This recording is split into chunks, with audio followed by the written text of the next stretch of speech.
Chegamos na nossa terceira aula falando sobre infraestrutura dentro do conceito de APIs robustas. Nós vamos continuar com as configurações que demos início há 2 aulas atrás. Então, vamos à aula. Nessa aula, nós vamos começar a fazer a configuração e mapeia todas as nossas tabelas do banco de dados com as nossas classes, as nossas entidades do nosso domínio. Nós não criamos o banco ainda, mas já temos a intenção de como vai ser. Então, vamos à aula e vamos fazer a configuração. Vamos agora na parte de configuration e a gente vai começar a fazer os mapeamentos que a gente falou. Então, vamos fazer o seguinte: botão direito, Add Class, e eu vou colocar aqui cliente map config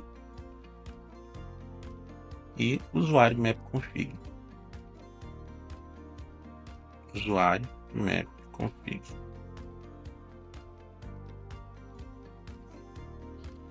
E como é que vai funcionar? Primeiro a gente tem que importar. Eu vou deixar essas classes como internal mesmo, tá? E primeiro a gente tem que importar o seguinte: a gente tem que implementar uma interface que é a iEntity Type Configuration e passar a nossa entidade, nesse caso aqui é o usuário,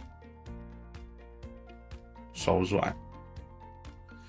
Para isso a gente vai ter que adicionar a referência do domínio dentro da nossa camada de data e infraestrutura. Beleza. E aí ele vai pedir a implementação. Botão direito, vamos mandar implementar a interface.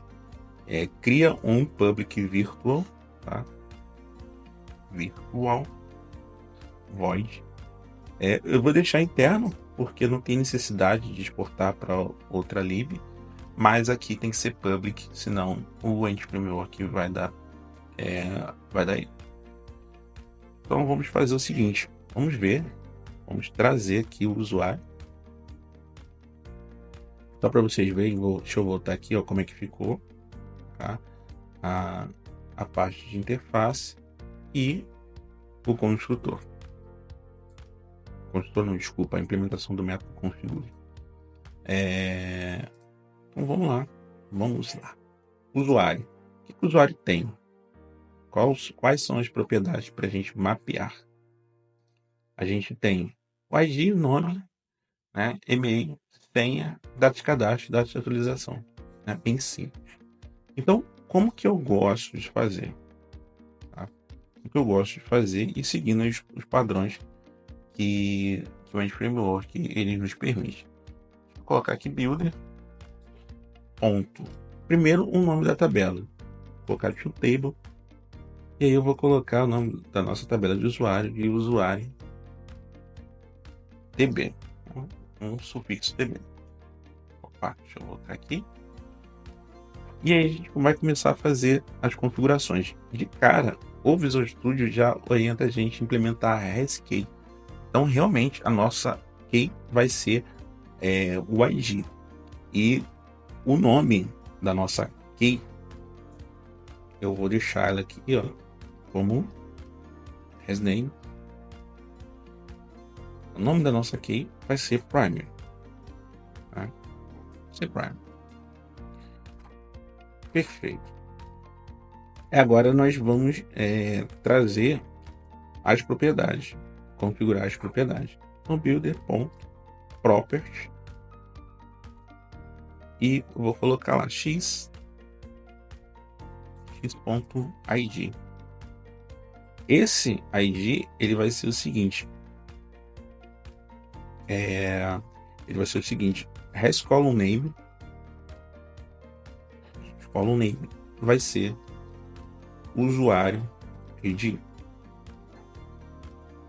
Depois eu vou copiar para adiantar a gente. A gente tem um ID, a gente tem um nome. Esse nome vai ser nome mesmo, com uma diferença. Deixa eu colocar aqui embaixo, que fica melhor para vocês visualizarem. eu vou colocar aqui um column type, e aí eu vou fazer o seguinte, vai ser varchar 100. O nome, vou copiar para fazer a mesma coisa com o e-mail. Então deixa eu colocar aqui o e-mail. Também vai ser no máximo 100 caracteres. Depois disso vem mais o quê? A senha, data de cadastro, data de atualização. Para a senha, lá na configuração, se você for ver o nosso validator, perfeito. E aí nós colocamos aqui, ó, 100 para e-mail, 100 para o nome, 1000 para a senha. Tá? Isso porque vai ser uma hash. Então, vou colocar aqui também a nossa senha. Senha e máximo 1000. Perfeito. E agora vem as datas. Então, vou copiar também, tá?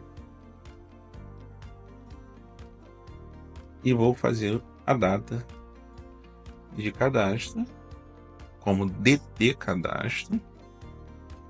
E ele vai ser um date time. Perfeito. Até aí tudo bem. A gente já tem um date time.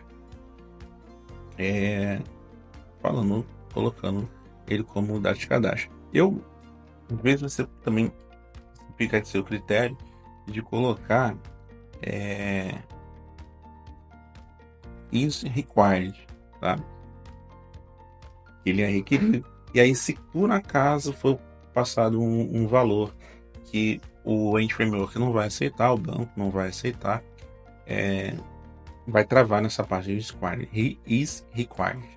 Mas, se você quiser, não precisa colocar. E também tem a data de atualização. Então, vamos olhar na data de atualização.